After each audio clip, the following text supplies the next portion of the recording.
From UFOs to psychic powers and government conspiracies, history is riddled with unexplained events. You can turn back now or learn the stuff they don't want you to know. A production of iHeartRadio.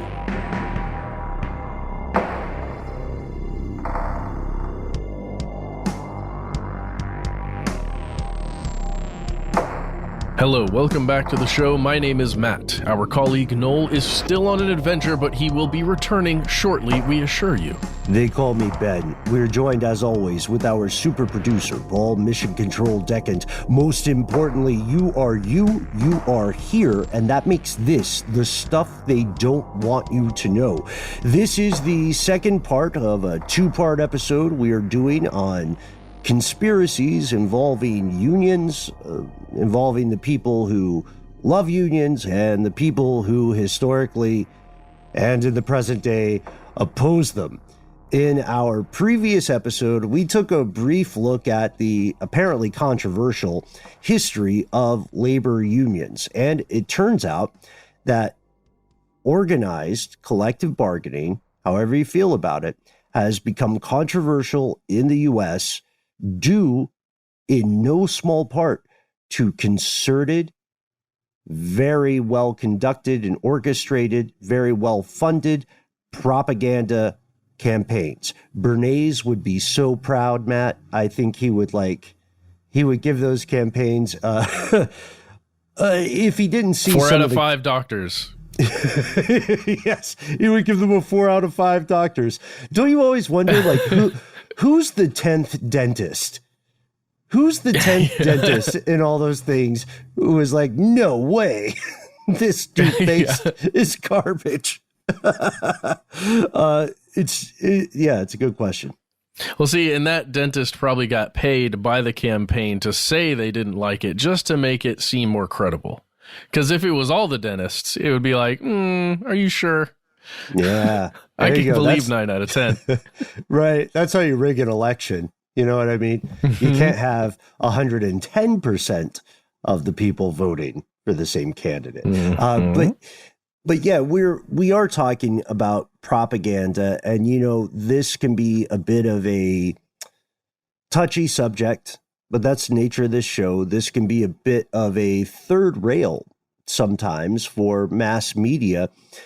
But here are the facts. Earlier, we asked what a union is.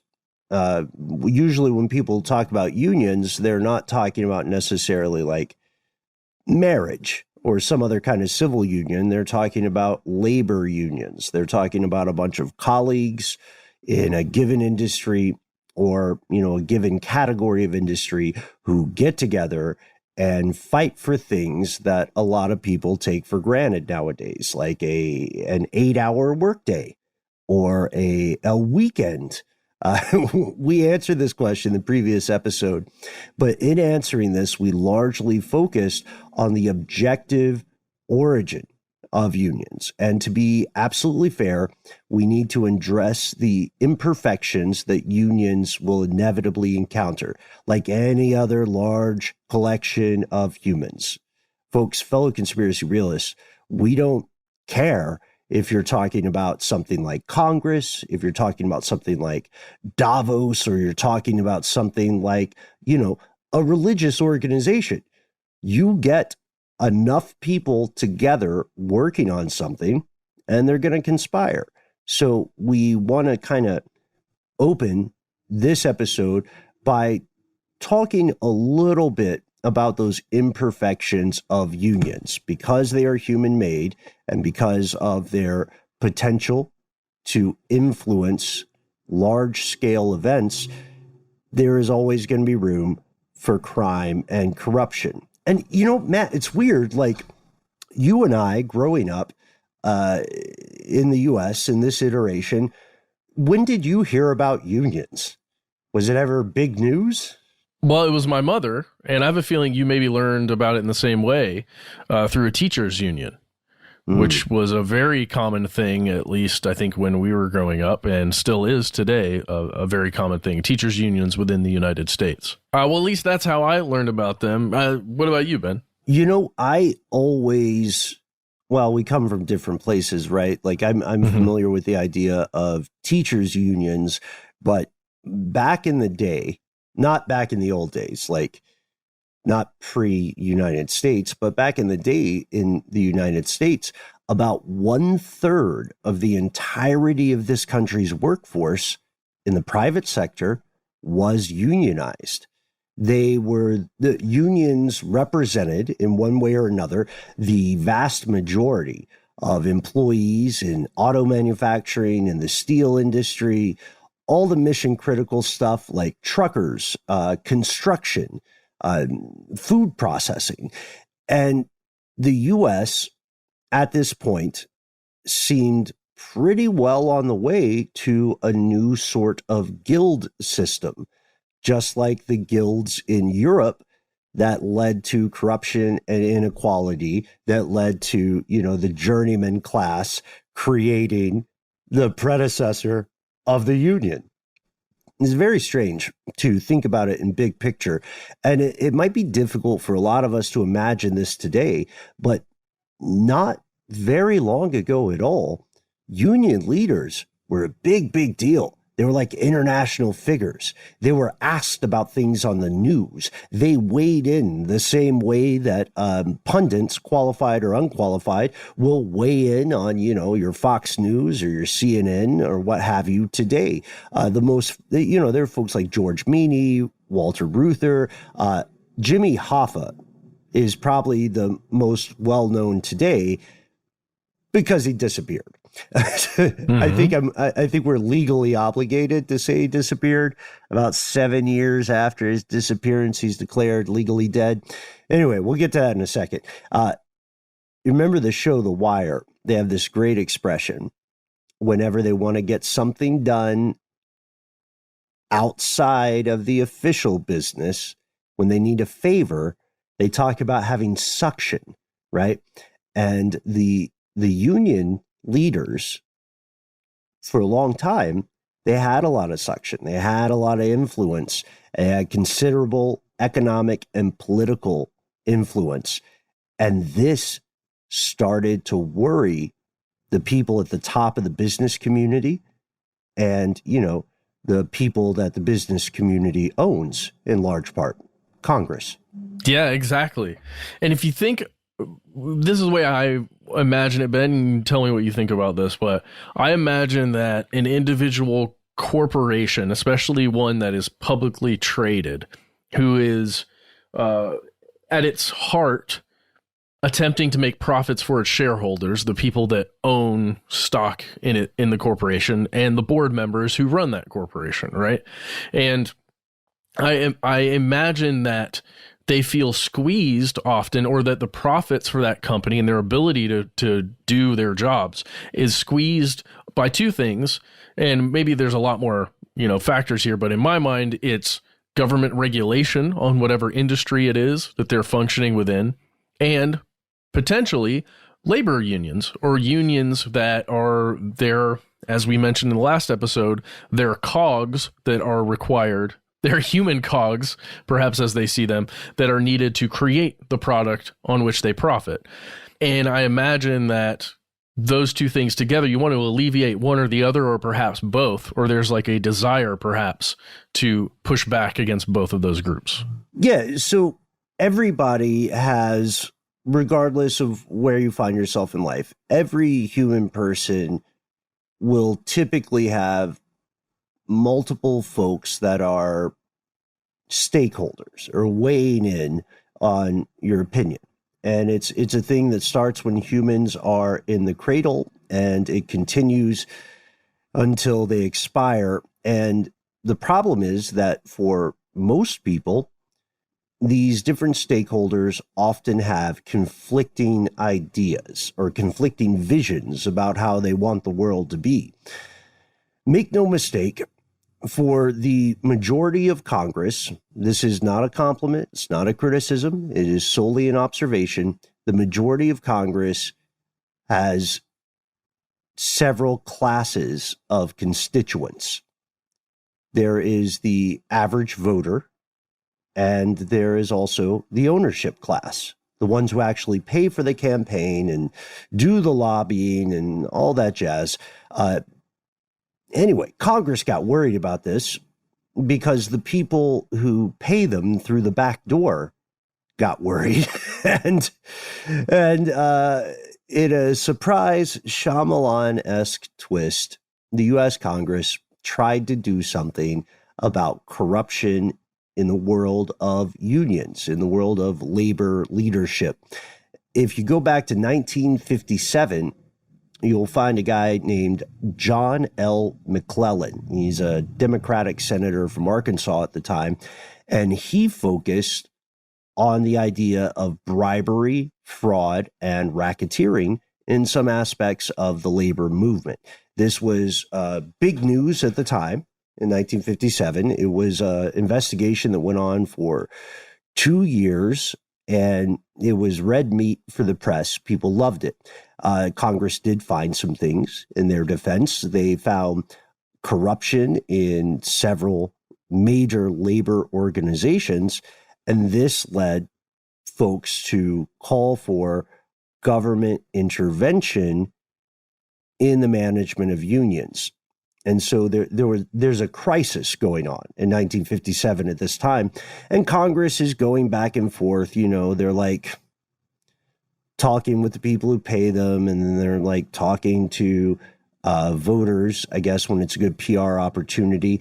And they go back and forth about different methods to improve standards and accountability for these labor organizations, because you have to realize at this point, in their heyday, labor organizations are tremendously powerful, and they are doing some things that typically before that point would be restricted to state level actors, to the government, or to large businesses. So eventually Congress makes this system of reporting that unions are required to do.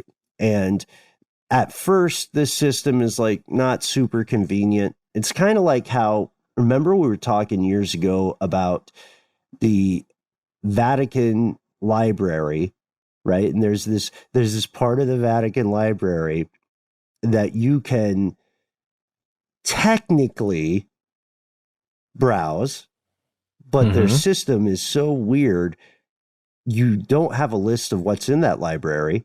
You have to know what you're asking for. You have to ask for it specifically, which is very strange. What I'm saying is this accountability move by Congress may have been well-intentioned. There certainly was a problem, but it wasn't easy for people, pro or anti-union, to figure out what was going on with the finances. What I'm saying is Congress was doing the right thing in this moment in time, but they perhaps weren't doing it for the right reasons. Unions were riddled with bad faith actors who were doing all kinds of objectively amazing, but objectively unethical stuff. You know, like imagine, Matt, imagine you were like, what's a job you would want to have if you and I weren't hanging out? Like if you weren't in podcasting, you weren't a kick-ass executive producer, et cetera, et cetera. Foreman on a construction site. All right. So you're the foreman of the foreman's union. Which, I love it. So you're the foreman of the foreman's union.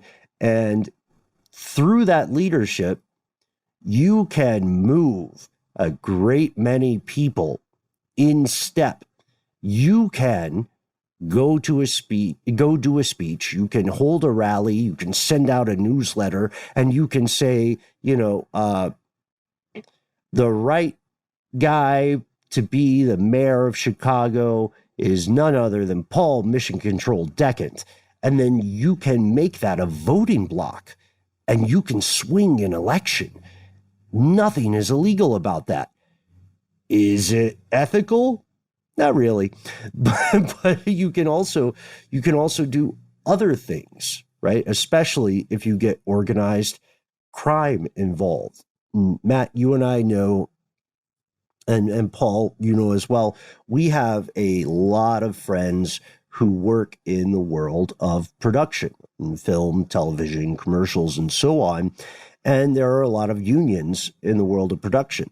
And for the most part, those are very good things, and they need to exist. And most of the public only hears about these unions when something goes wrong. And you may be familiar with some of these things like the Directors Guild, the Producers Guild, the Screen Actors Guild, the Teamsters Union. These are all things that are thrown around. And I think the Teamsters is probably the best known. Shout out to my friend Michael, who is currently a Teamster, who's out there in LA doing his thing. I know a couple Teamsters. They're really good folks. But you also the union want to has stay on their good side. Yes, I do. Because the union has a bit of a past. Yeah, you nailed it, man. That's where we're going with this. So this will be doubtlessly familiar to all our fellow conspiracy realists who work in the production industry, however defined. One of the hard and fast rules is not to mess with the Teamsters because of strong precedent. And I mean, let's not pretend to be new here.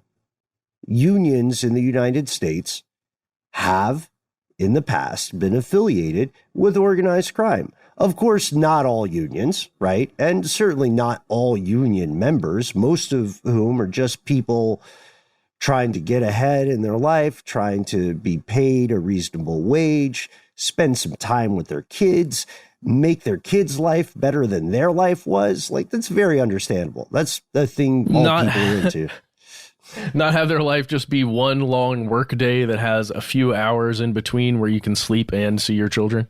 Yeah. Right. Pretty much everybody who joins a union just wants to, have a nice life. Yeah, or a life I don't that's think not hell. Right. A life that doesn't feel like you're digging your own grave until the moment you're shot and put in that grave. So, like, I know that sounds somewhat hyperbolic, but what we're doing is showing you the warts of an idea while we are also understanding the perspective of the people involved. Look, here's the thing. Imagine you are mafioso of some sort, right? You're not just you're into crime, but you like your crime organized. You know what I mean? There is nothing quite as special and powerful as inserting yourself into a union. It is a private agglomeration of many, many people who have one thing in common, which is their industry, right? So you can move demographics in a very interesting way. You want to rig an election, especially a local election, control a union, have them vote in step. Do what Matt did as the foreman of the foreman's union and have everybody vote for a certain guy for mayor of Chicago. You want to make a percentage on any number of industries? Dude, you want your VIG? You want to seek some rent, as they say in the world of economics? Boom, boom, boom. Now we control the sanitation union of a city. Now we can set the prices and we can make that extra 8%. That's right. And it's one of the major criticisms against unions that is used by a lot of union busters, which is one of the things we're going to really get into this episode, is that they can control quite a bit of money because there are dues paid by every member of a union, right? And the thought there, and it's been spoken about on John Oliver and a bunch of other places, there is a thought that continues that money isn't used to defend individual union members in cases where there's an issue, which is really when you sign up for a union, that's what it's stated, right? You pay your dues so that everybody collectively has this pool of money that can be used for everybody's benefit, collectively and individually. But there's a lot of thought that money, at least historically, and it has been proven that in certain cases it has been used this way, was used for nefarious purposes. Right. Yeah. It inevitably becomes embroiled in things that maybe the average union member doesn't have visibility or input on. We, just full disclosure, before we recorded part 2 of this, Matt and Mission Control and I, we're talking about some of the consulting videos that are created by, I can only imagine, very tone deaf union busting consultancies. And again, there are any number of euphemisms for those organizations. Employee relations management is one. But we have to raise this point. We have to separate ourselves a little bit from the propaganda. And you are absolutely right, Matt. Sometimes union corruption got ugly because after a certain threshold, you were talking about the realm of politics, and there are very, very few clean hands in that world. Very few. And this is important for us to note, because also the interesting response to that idea of paying dues and not having representation, right? It's an echo of the idea of taxation without representation. That's the objection, right? But you also logically have to ask, if there's not a union, right? If you're just an employee negotiating individually, how much of a say do you have? You know what I mean?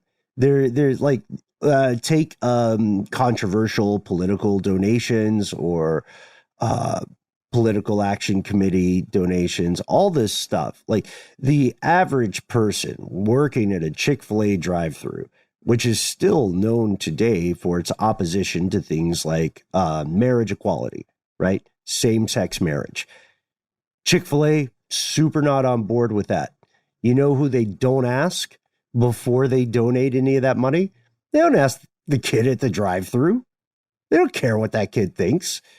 So like that kid has no input in that regard either. So what we're saying is there is a bad faith argument sometimes in that respect. That being said, I know we're going back and forth, but we have to do this. That being said, that being said, there have been dirty actions by union leaders. Perhaps the most famous is our boy Jimmy Hoffa, known mob associate. This guy was shaking the foundations of one of the most powerful and dangerous countries on the planet until he disappeared. This is a true story. This is mundane enough to be true. This guy disappeared, last seen at a parking lot in a suburban restaurant in Detroit.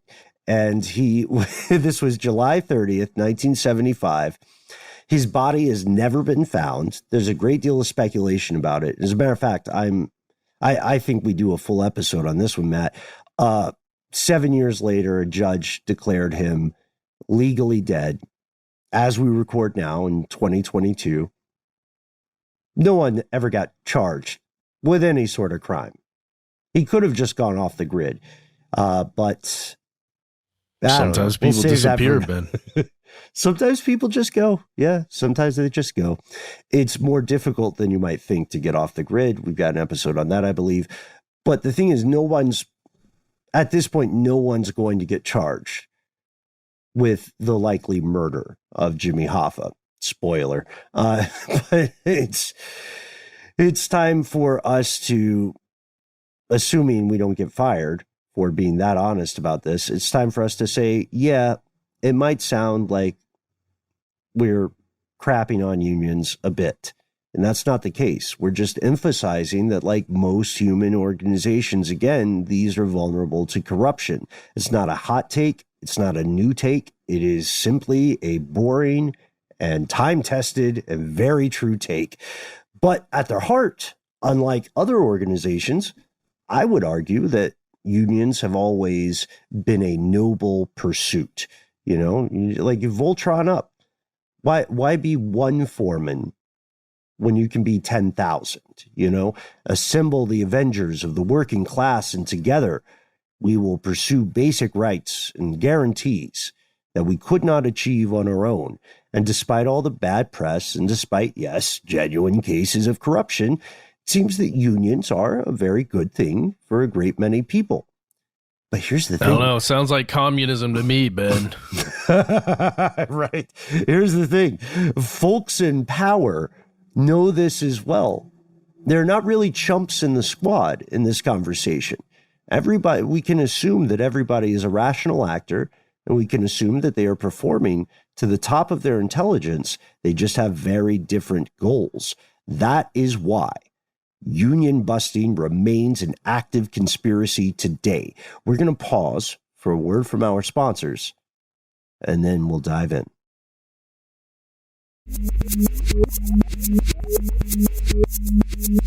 Here's where it gets crazy. Matt! Hey, Pinkertons! Yeah.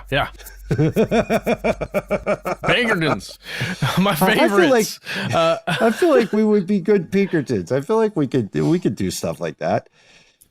Yeah, I mean, oh god, that's really gross. But yeah, we would be pretty. I can imagine myself being a private. Oh, I mean, I don't know, being a private detective or an FBI agent, like on the case. I think it's always something that I've kind of fantasized about, and I think it's just because I had a lot of maybe comic book heroes, everybody from Batman to there's so many where I want to be investigating, and I feel like we get kind of an outlet for that here.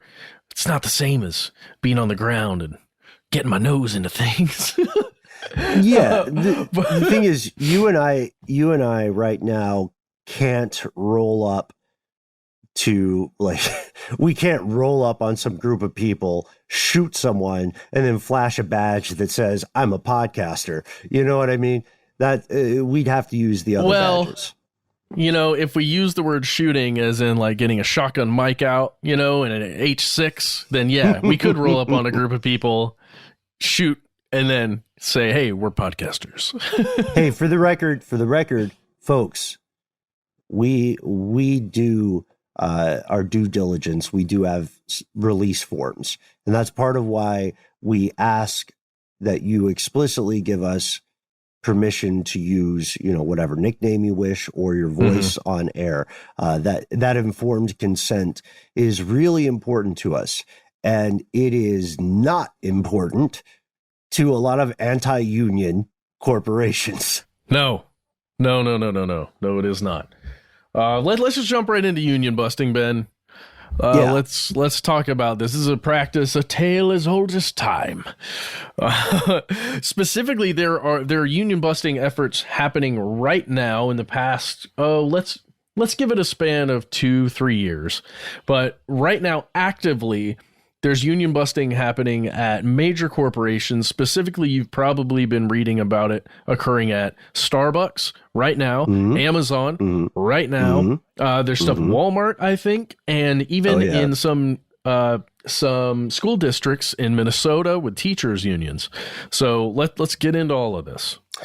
Yeah. Let's, I love the way you're kicking this off. So if you look at the 3 organizations that you just named, Matt, Starbucks, Amazon, Walmart, they are actively involved in a war for the hearts, minds, and most importantly, the labor of their employees. And yeah, look, there are a ton of laws on the books in the United States that are meant to protect organized labor. But those laws are written by people in power. So a lot of things that seem like loopholes or seem like lax enforcement, those are features. They are not bugs. If you're the average person living in the United States in 2022, you probably don't think about unions often.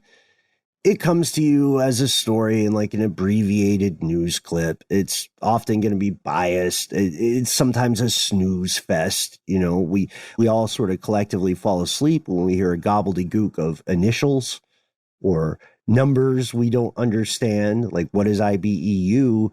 What is AFL-CIO? What does that mean to me? I got stuff to do. You know what I mean? I'm making a quesadilla or whatever. But the labor movement, as What? That's a universal thing. The labor movement, as imperfect as it is, it has done great things. Again, and this is probably the last time I'll mention it, but it is the reason the concept of the weekend exists. Those 2 days off, not the artist. We didn't have time to text him about unions before recording, but check in. We'll ask him. It's the reason you have paid vacation, that you have sick days, that you have some vestige of rights to privacy, or used to, with your employer, and on and on and on and on and on. And this is a big, big, big, big, like Sir Mix-a-Lot level, but that's changing. It is, dude. There is what some people would call a decision point. Are you laughing at the like big butts? Yeah, it was your delivery, man. It was perfect. It was just really good. That's Sir Mix-a-Lot. That's not us. But yeah, it turns out company towns are going to be a thing again, right? We talked about that a little bit. The red flag there, or the next red flag for those, will be when the employees / residents of those company towns are paid in something that is not a state currency. So like, go live at the Tesla factory town and get paid in crypto. That's going to be another red flag. Also, it turns out Pinkertons never left. Don't call it a comeback. They've been here.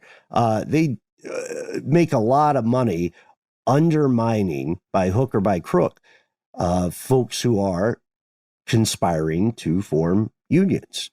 And that alone, to me, no matter how you feel, that alone should trigger your spidey sense.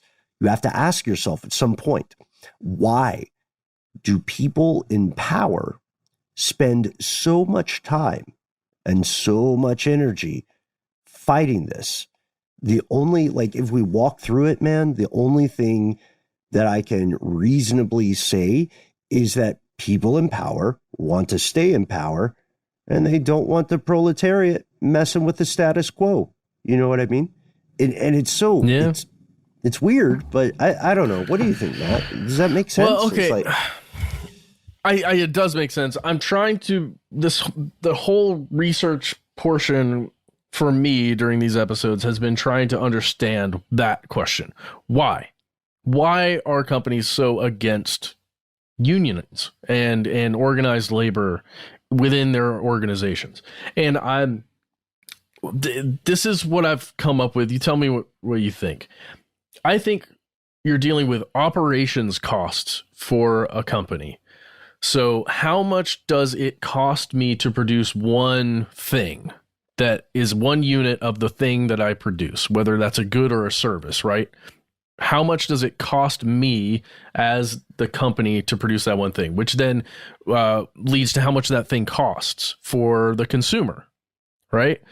Because you're going to, if you imagine it, the markup on food or on wine or like a hotel room, the markup that you charge a customer in order to make a profit. It feels to me that labor unions, because all of your labor increases in price across the board, if a labor union comes in and successfully, is able to negotiate new contracts for all the people, it pushes all the prices up in a wave, rather than one person getting a raise here, one person, getting promoted here. I imagine the company worrying about how that's going to affect them down the line more, rather than spending some of the profits that they've made in the past to fight back against that potential wave. And that's the only reason I can imagine, rationally, right? If everybody's a rational actor, the way we discuss geopolitics when we're talking about North Korea or Russia or something. But, I don't know. That makes me feel icky. That takes me back to my early business school days, and I do not like it. Yeah, no, you're making it. I mean, that is true, right? That is inarguably the case.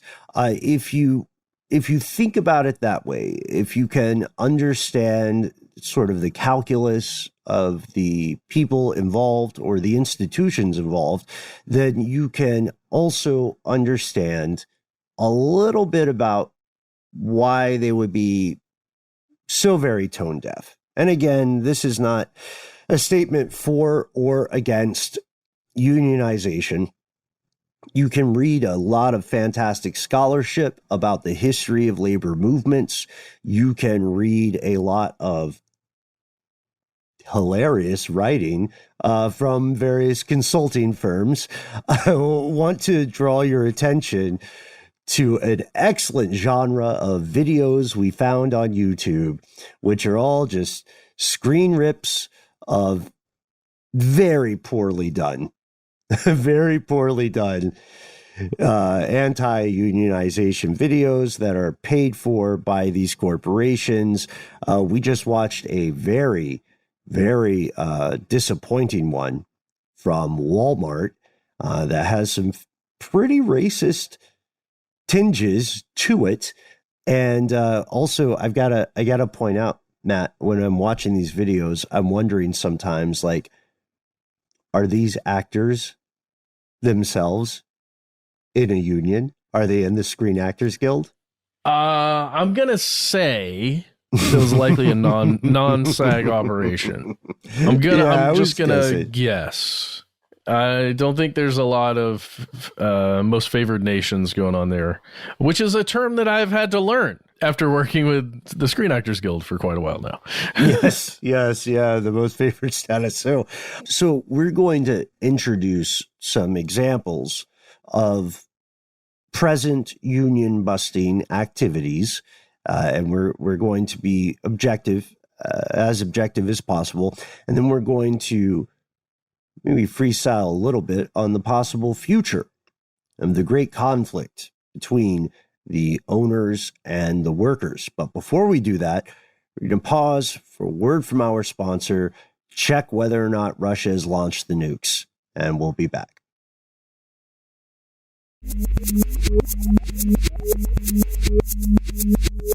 Everything's looking clear over here, Ben. Yep, gas prices are still around $4, so we're okay, I guess. $4 kind US? Yeah, we are back, and there exists in the US alone a multi-million-dollar industry dedicated entirely to information warfare targeted against unions. Again, it doesn't matter how any of us feel for or against the idea of labor unions. You have to acknowledge that there are people spending a lot of money trying to stop them from happening. And here's the thing, anti-union people, you'll love this. Pro-union people, you'll hate this. That information warfare has been remarkably successful.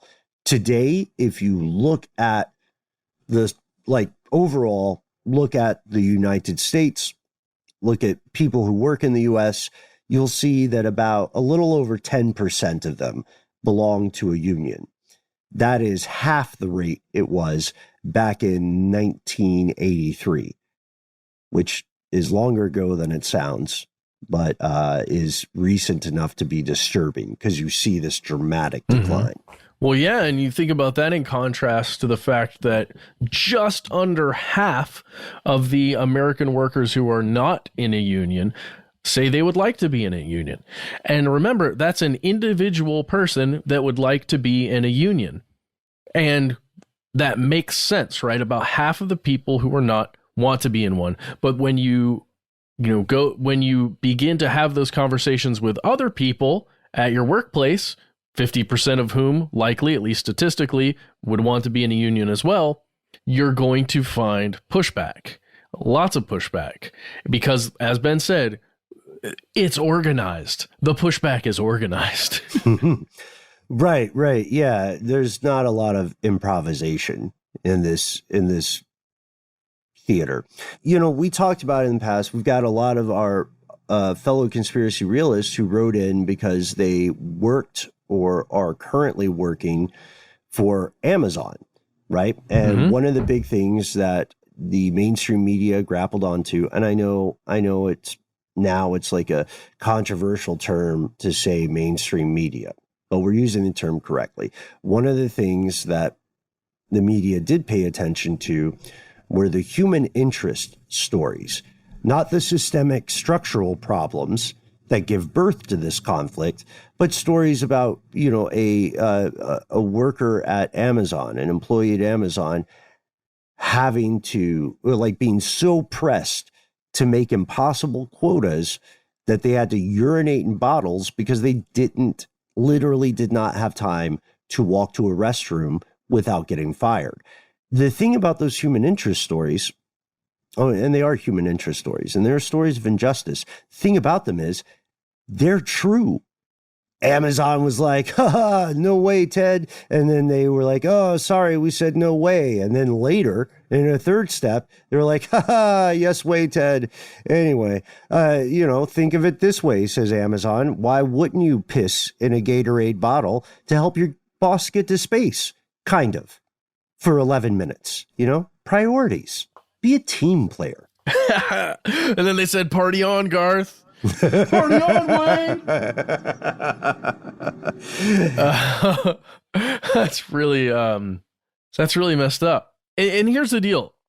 Ultimately, if you imagine yourself in your position wherever you work, if you work, however, whatever your situation is, if you imagine yourself getting together with a bunch of your coworkers, maybe your friends outside of work, people who are all working together, and you imagine, fighting for something like creating a union, knowing that there is this concerted effort to prevent you from doing that pretty much across the board should be a red flag in your mind. And it doesn't matter if you want to form a union or not. You should just stick out that somebody doesn't want you to unionize whether you want to or not. Right. Why? Right. You know what I mean? If this stuff is indeed ineffective, then why are you worried about it being successful? You know what I mean? That's the question. If the union's just going to take money from you in the form of dues and then use it for its own nefarious purposes, then why would the employer be worried? Yeah. That's not going to affect them. Right. Unfortunately, there are a lot of scare tactics that don't seem to, correct me if I'm wrong here, folks, they don't seem to hold up to actual scrutiny. Like one of the big ones that has been pointed out in the past is, I should begin this by saying we have watched a great many terrible workplace training videos that are entirely about the dangers of joining a union. And they are for the most part, bad faith arguments, at least from what I can tell. And I'll be honest with you, that's my opinion. I always welcome any like correction, or if anybody can shed a new perspective on this, please do write in, call us 1-833-STDWYTK, conspiracy@iHeartRadio.com. But here's what I think you and I both found, Matt. There's a bit of doublethink in these arguments. There's a bit of, honestly, kind of lazy rhetoric. Like if you were a consulting firm and you're being paid to misinform people and to scare them, and that's your job, do a better job. I hope I don't sound like a jerk about it, but like take the argument that if people join some sort of labor union, their wages might go up, they might go down. You know what I mean? They might go up, but the idea of those wages going down is somewhat fanciful, because given like what you said earlier, if it decreased the costs for a company or organization, they'd be all about it. They'd be all about unions. You know what I mean? They'd be like, you have to join a union so that we don't pay you more than $10 an hour or whatever, what have you. So because it doesn't make sense.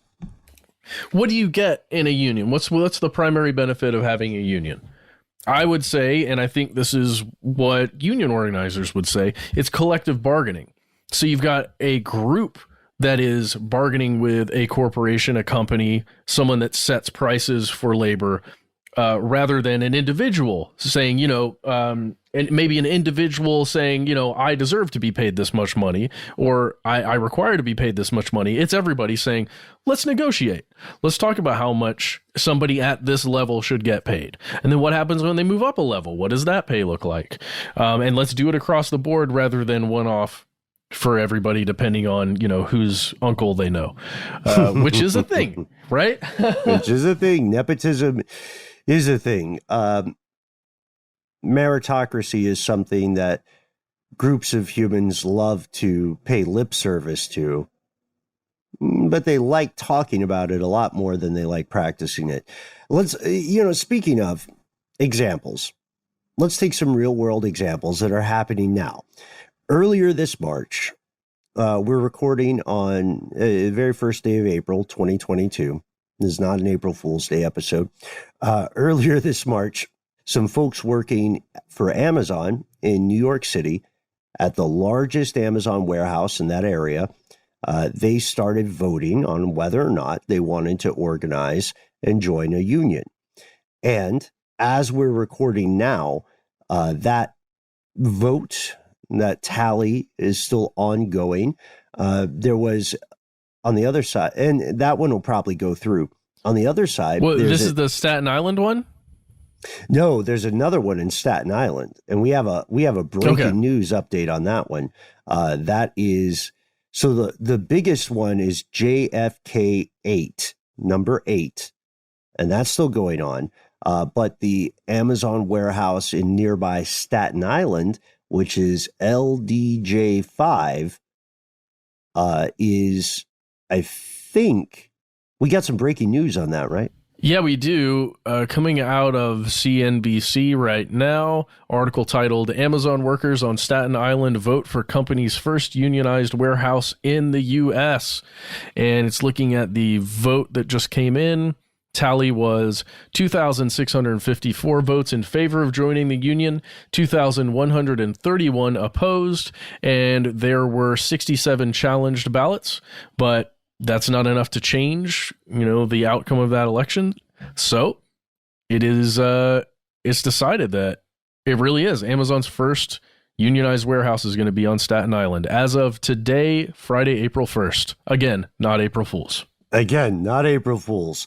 But if you travel not that far away down to Alabama in the U.S., you will see another Amazon warehouse that had a vote wherein about 53% of the workforce was against the idea. And while these, like when we're giving you these statistics, these percentages, these votes for or against things, you have to understand that the people who are working in these situations are often inundated with propaganda. They're often walking through hallways that are plastered with passive-aggressive warnings about the dangers.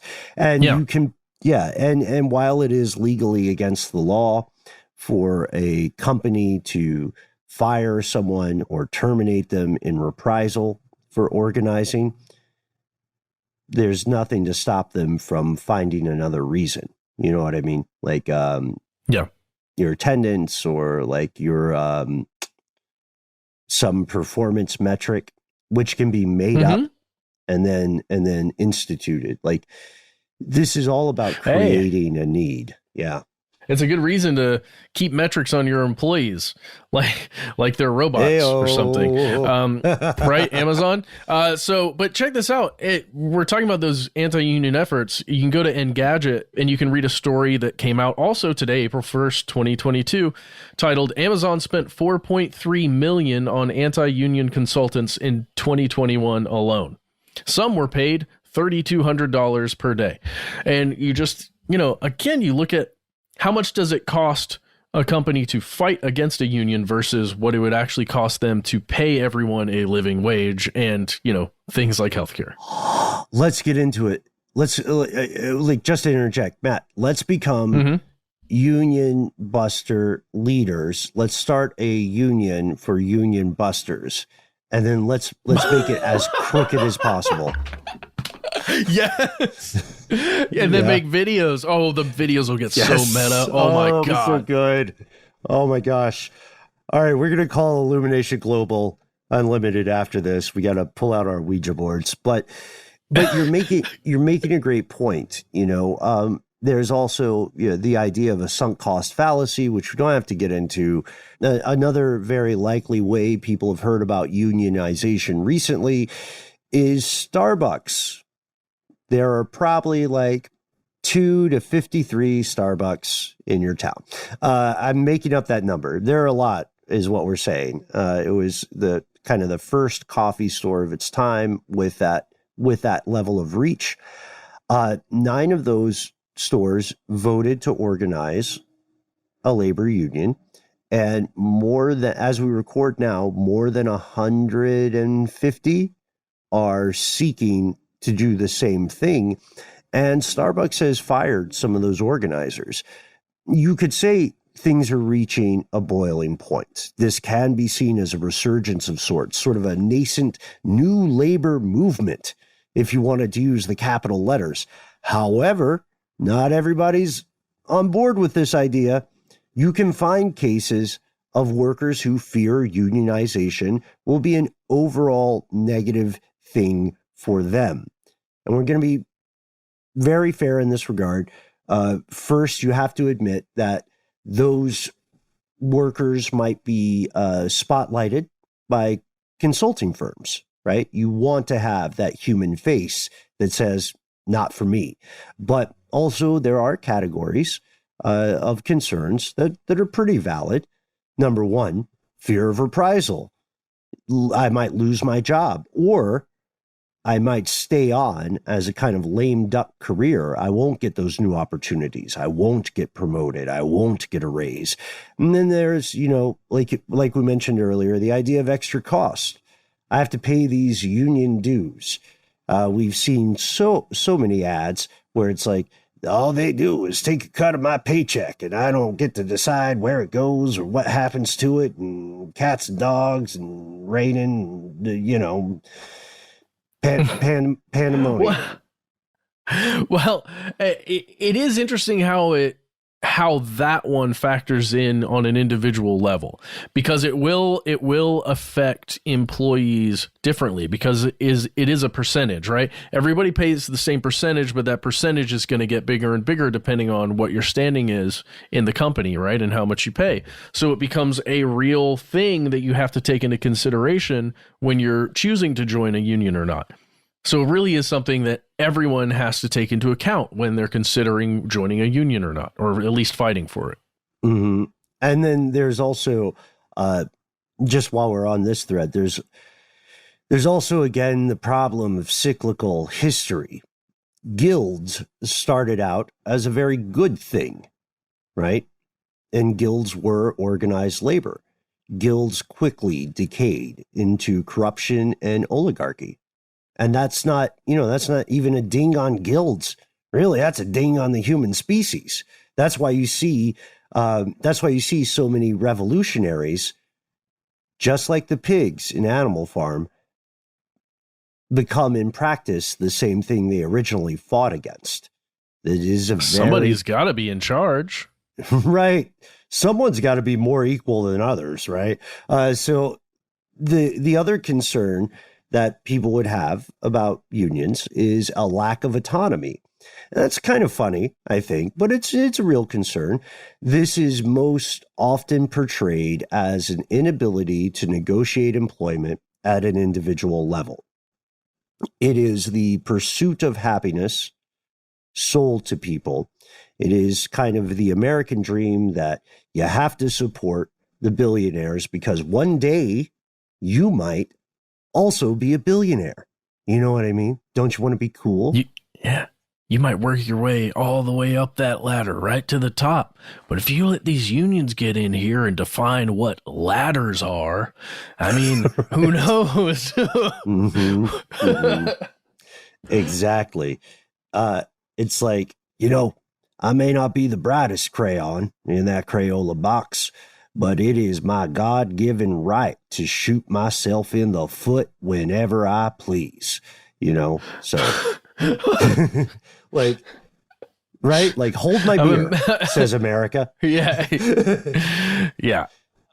Well, you know, and honestly, everybody, this is a really concerning thing, because up to this point, we've talked about the history of unions and union busting and the problems, you know, on both sides of the mind's aisle there. But when it gets really concerning, and it's when we think about the version of union busting that exists now, and then you apply future technology and things that we know that are coming to those efforts. Mm-hmm. Yes. Yeah. This is the point where I think we're gonna have to end on this one, and you should be disturbed, by the way, regardless of how you personally feel about this stuff.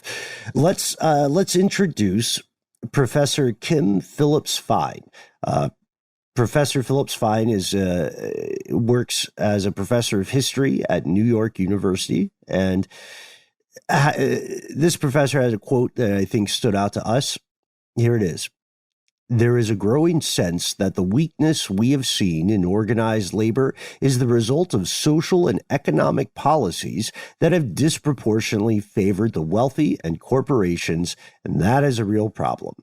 And yeah, you have to keep in mind, whenever we're pulling from an academic source, these are people who spend their lives thinking about this. They don't say this kind of stuff lightly. It's not cocktail hour chatter for them. And it doesn't really matter what Matt thinks or what Paul thinks or what I think or what you think, honestly, about whether you're for or against unions. What Professor Phillips Fine is pointing out here is that income inequality is skyrocketing. It is crazy, not good for the average person, regardless, again, of almost any other attribute you could add or any way you want to slice a demographic. It's an unsustainable level. It's reaching Gilded Age. It is very, very bad. Really, you just look at the average salary in any city and then look at the average home cost in any city, the average mortgage loan that it would require to purchase a small home in any average city. In Atlanta right now, we're just at the top end of $300,000, like $400,000, right in that like upper echelon range for an average starter home.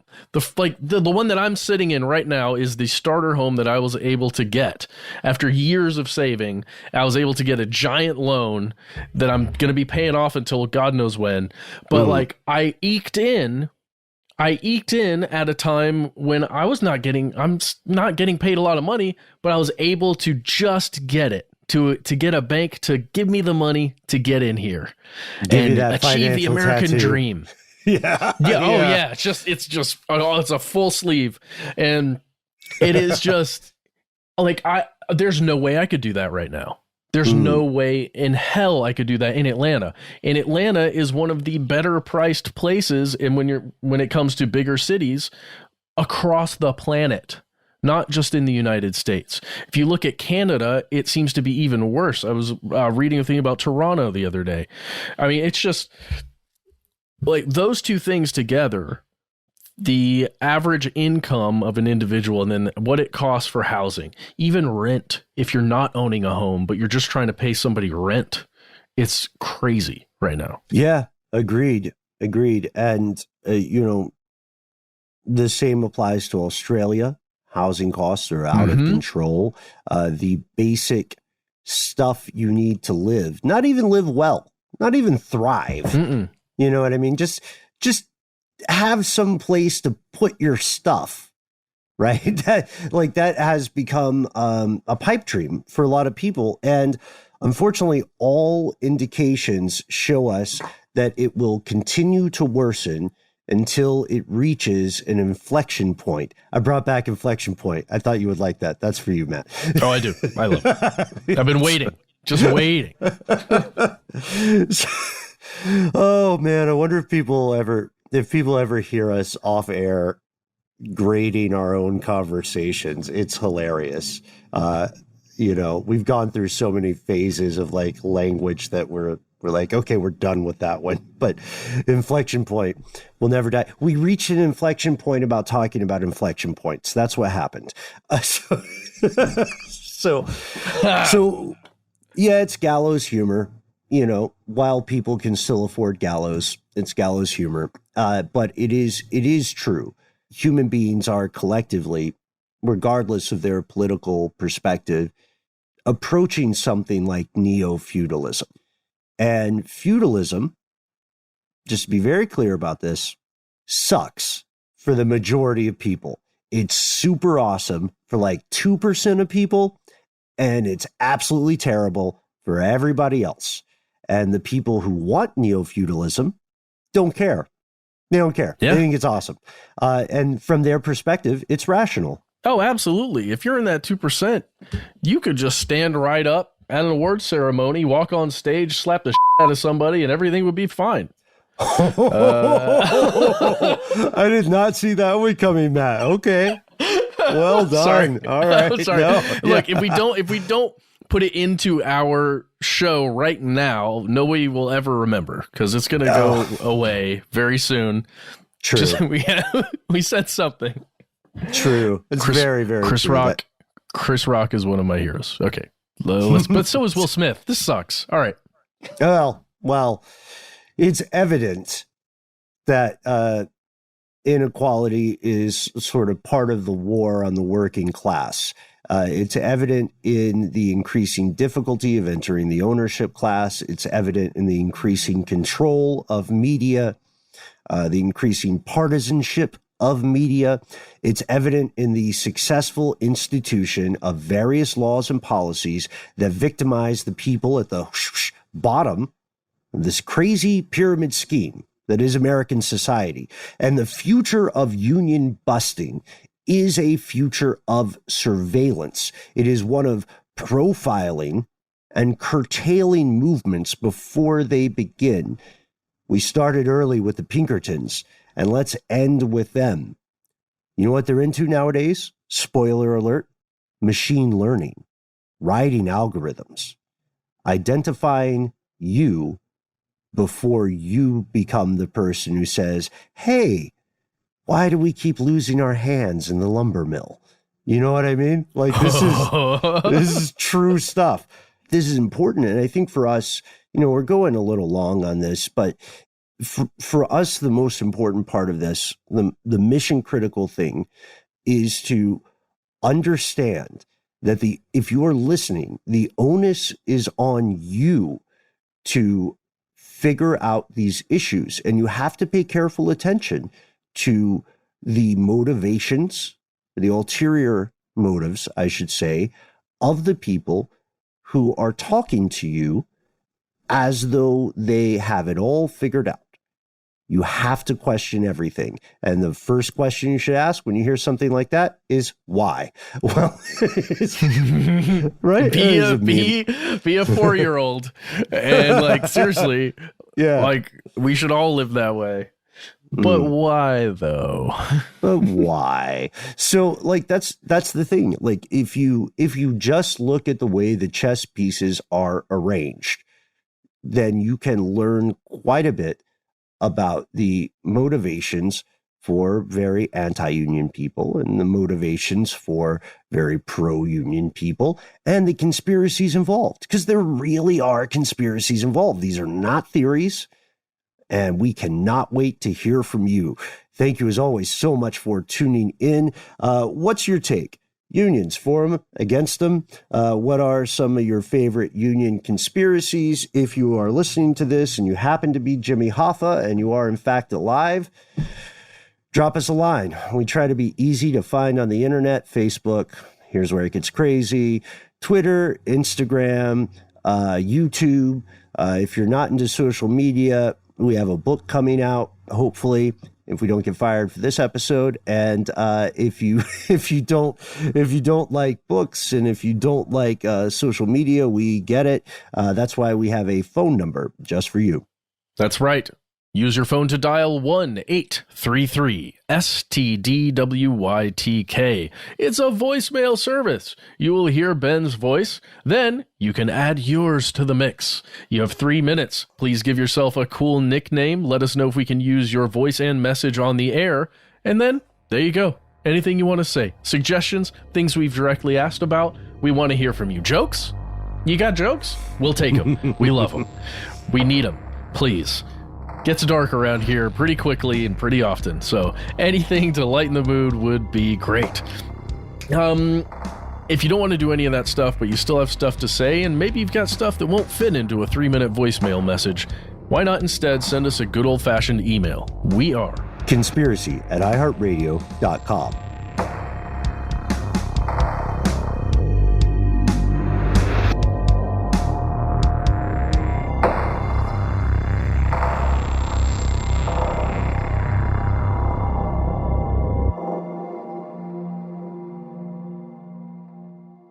Stuff They Don't Want You to Know is a production of iHeartRadio. For more podcasts from iHeartRadio, visit the iHeartRadio app, Apple Podcasts, or wherever you listen to your favorite shows.